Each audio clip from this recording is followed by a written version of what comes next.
দৈনিক যুগান্তর। পণ্য রপ্তানিতে 20% শুল্ক। এদিকে কাঙ্ক্ষিত পর্যায়ে পৌঁছেনি আইন শৃঙ্খলা পরিস্থিতি। অন্যদিকে পদ্মা সেতু কনস্ট্রাকশন ইয়ার্ড রক্ষা বাদে ধস। দৈনিক ইত্তেফাক। বাংলাদেশের উপর পাল্টা শুল্ক কমিয়ে 20% করল যুক্তরাষ্ট্র। অন্যদিকে শিক্ষা ব্যয়ে যোগাতে মধ্যবিত্তের হিমশিম। অন্যদিকে বছরে 3,865 কোটি টাকার গ্যাস চুরি ও অপচয় হচ্ছে। দৈনিক কালের কণ্ঠ।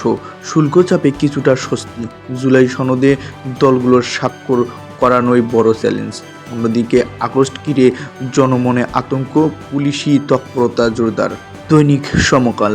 সুবিধা দিয়ে বাড়তি শুল্কে ছাড় পেল বাংলাদেশ। অন্যদিকে মৌলিক সংস্কারের যৌগিক চিত্র। এদিকে সুষম প্রতিযোগিতার সুযোগ আছে। মোহাম্মদপুরে জেগে আছে প্রতিরোধের স্মৃতি। দৈনিক প্রথম আলো। শুল্ক কমেছে, বাংলাদেশের স্বস্তি। জুলাই সনদের আইনি ভিত্তি নিয়ে মিশ্র প্রতিক্রিয়া। অন্যদিকে মিছিলে গিয়ে কারাবন্দী হওয়া 188 প্রবাসী দেশে ফিরেছেন। কারাগারগুলোতে এখন 77,000 বন্দী। দৈনিক জনকণ্ঠ। শুল্ক কমিয়ে 20%। অন্যদিকে দেশের মানুষ অবিলম্বে নির্বাচিত সরকার দেখতে চায়। এদিকে ভূ রাজনীতিতে বাংলাদেশের অবস্থান খুবই গুরুত্বপূর্ণ। ব্যাংক একীভূতকরণ নিয়ে সিদ্ধান্তহীনতায় গ্রাহক। দৈনিক আলোকিত বাংলাদেশ। দর কষাকষিতে সফল ঢাকা, শুল্ক হার কমাল ওয়াশিংটন। অন্যদিকে অপরাধীদের উপর হামলা, পুলিশের লাঠিচার্জ। এদিকে পাকিস্তানের শুল্ক দক্ষিণ এশিয়ায় সর্বনিম্ন, শাহবাজের কৃতজ্ঞতা। বিক্ষোভ ও সর্বাত্মক সহযোগ ঘোষণা। দৈনিক মানবকণ্ঠ। বাংলাদেশের পাল্টা শুল্ক কমিয়ে 20% করল যুক্তরাষ্ট্র। এদিকে যুক্তরাষ্ট্রের সঙ্গে বাণিজ্য চুক্তি এক গুরুত্বপূর্ণ কূটনৈতিক বিজয়।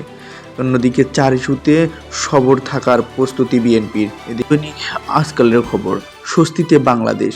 যুক্তরাষ্ট্রের সঙ্গে বাণিজ্য চুক্তি স্পষ্ট কূটনৈতিক সাফল্য। এদিকে মানুষ নির্বাচিত সরকারের অধীনে দেশ পরিচালনা দেখতে চায় বললেন ফখরুল। বাংলাদেশি কর্মীদের জন্য সুখবর দিল মালয়েশিয়ার সরকার। দৈনিক আমাদের সময়। অবশেষে কমল যুক্তরাষ্ট্রের শুল্ক। এদিকে রাজনীতিতে চাপা উত্তেজনা। স্বস্তির পাশাপাশি রয়েছে ও সংখ্যা। চট্টগ্রামে বাড়ছে চিকুনগুনিয়া। এসআই থেকে এএসপি গড়েছেন অডেল সম্পদ।